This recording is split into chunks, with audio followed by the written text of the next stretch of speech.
Alright, let's dive into this because it's a story that's got layers, and I mean layers. So, Keith Urban recently took the stage at the Ryman Auditorium in Nashville, and honestly, the timing of this performance is what makes it really interesting. Just days before, his ex-wife, Nicole Kidman, was spotted getting cozy with her co-star, Simon Baker. Now, I'm not one to speculate too much about celebrity relationships, but the optics here are hard to ignore. Keith's performing at a venue that's practically in his backyard, while Nicole's making headlines across the country. What does this say about their post-divorce lives?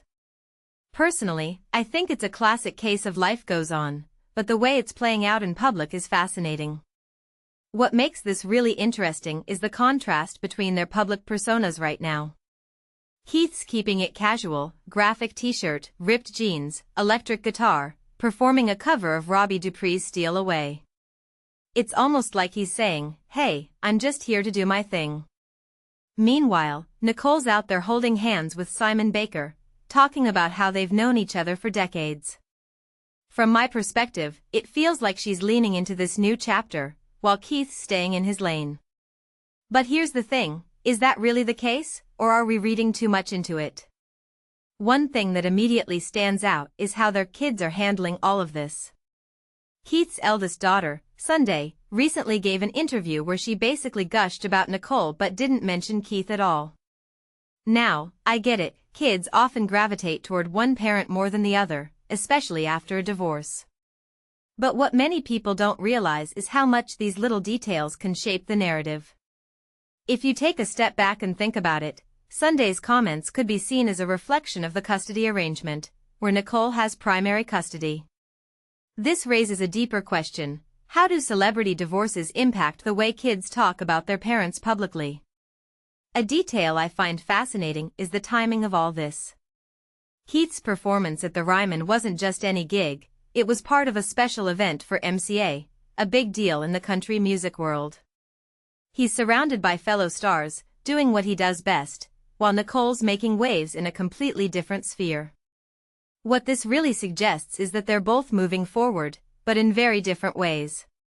Keith's rooted in Nashville, in the country music scene, while Nicole's out there exploring new roles and relationships.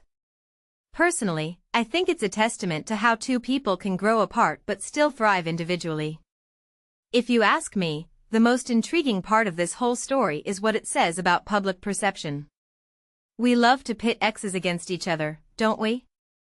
But in reality, Keith and Nicole seem to be handling their post-divorce lives with a level of maturity that's rare in Hollywood.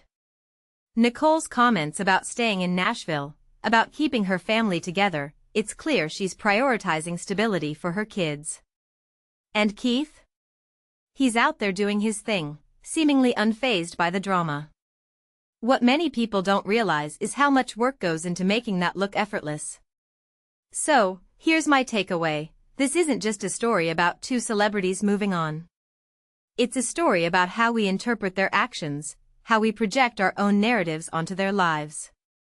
Are Keith and Nicole really as different as they seem right now? Or are they just navigating their new realities in the ways that feel most authentic to them? Personally, I think it's the latter. And if there's one thing this whole situation teaches us, it's that there's no one way to move on.